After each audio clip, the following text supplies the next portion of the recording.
Kung nakikita niyo ang babaeng yan, opo, yung naglalakad, siya pala si Lovely. Mga igsuon, siya pala ang ating next na tutulungan. Eksaktong-eksakto na kami sana ay pupunta sa bahay nila Hanilin at siya ay tamang-tama ay naglalakad papauwi sa kanilang bahay. Malayo-layo rin ang kanyang lalakarin. Ito na siguro ang tamang panahon para tutulungan na natin siya. Hindi niya ito inaasahan, pati na rin ako. Kaya tara, kausapin natin si Lovely. Hey mga Exxon, narinig si Lovely. Mag-upchat yun ang pagkain. Hey sa Love. Gapon, kapaklep ka no? Yung tawa niya ay may kalungkutan. Wala lang mga kapag mama no? Ano ko ipapang po siya? Tama na kayo. Lipik ka. Tingnan, gapon pa. Sahay. Niso yung mga makaon. Mag-antifios ay Patawa niya ang sinasagot ng mga tanong ko, pero ramdam ko ang lungkot. ako mga egso ay akong igsuon is kuan aktividad. Tigahatag si Mukarag Balon. Sa ako ang kanang pantawid. Sa puntong ito ay pinapaliwanag ni Lovely na siya ay umaasa sa pantawid. Daw ay iniipon niya ito para daw sa mga babayarin niya sa paaralan. Mukarag Balon ganyan. Yan ang kanyang sagot sa aking katanungan. Ganda lang makakain sila. Ay, great. Wala na kayo pang-perito. Sabi yung batiwan, ganang wala kayo balon.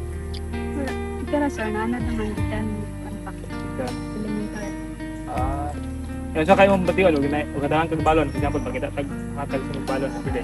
So ay malipan ako kay manana paano man ako kung kuan wala dili makaon sa kuan mga Sige, sugod karon ha, nakabalon sa ka 1,000 per month. salamat. Ikaw na bahala, gusto ko naman mga balon, masahe, basta tagabulan, naka 1,000 ha? Thank you. So, lagi ka na sa itong mga teaming, so on, so proud. Hindi na ka maglaway sa mga classmates, no? Maglaway mo ka, maglaway ka, no? Sahay. Dahil, so karon di na ka maglaway sila ha, kayo na guys. Sa puntong ito ay di napigilan ni Lovely ang umiyak. Siyempre, dahil daw sa kanyang tuwa. So, sa man yung nasulti.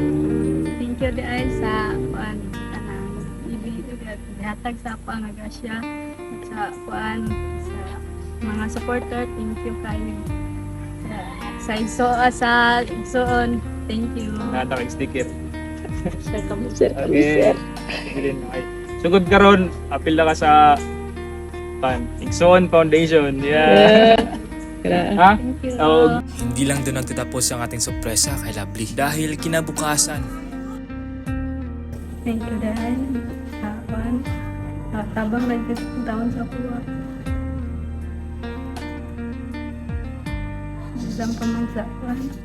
Ang taon na kuan na dyan. Sa akong kuan. Pamilya niya. Taon. Kuan ka na. Kuan. Ginaatag na po na ko sa tatay.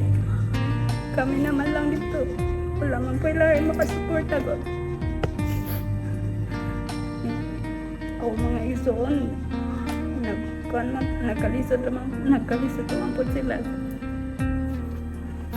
Salamat daw na aral unit abang yung taon. Kalitan.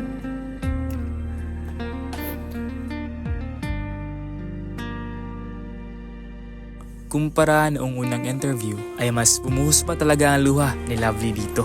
Dahil kasi ay meron siyang karagdagang 250 per week. So yung unang 1K niya ay pwede na yun pang pamasahe. At yung 250 ay pwede niyang pangbaon sa araw-araw. Kung nakikita niyo na may katabi siya, opo, isa din siya sa ating karagdagan na batang natulungan. Sa susunod po, siya naman po ang ating papakilala sa inyo. Kaya mga igsuon, sa lahat ng mga kabataan na naghihirap dyan, wag na wag kayong mawala ng pag-asa.